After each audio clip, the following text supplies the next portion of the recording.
Salam dostlar hem doğanlar. Ana şuna Türkiye diyorlar. Bizim Altay versiyonu Türk'ün çevreniye.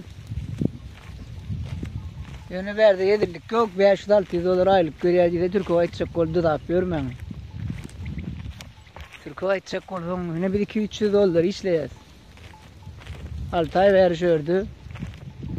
Geleni de pek halde işledik. Sonra restoranda da işledik çay içi olup.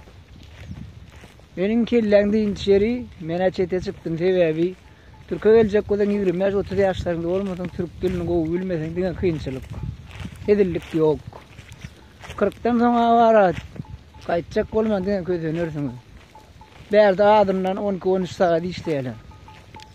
Polis Türkmenistan neden oradan o kadar nerede böyle yurdun yalanlar yeri olmuyor. Yani Türkmenler barbarlar badiyse bari mi de gaydiyaz.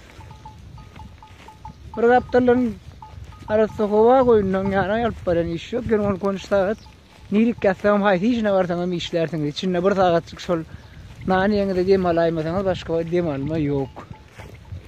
Sonuç için maslahat diyorum yok bana. Berde 500 dolar vadi bundan kaçacak olmak dine. Anarda goğurak işlem. Hocalığın üstüne olur yarım saat sorumlu. Sonuç için hem ben maslahadım.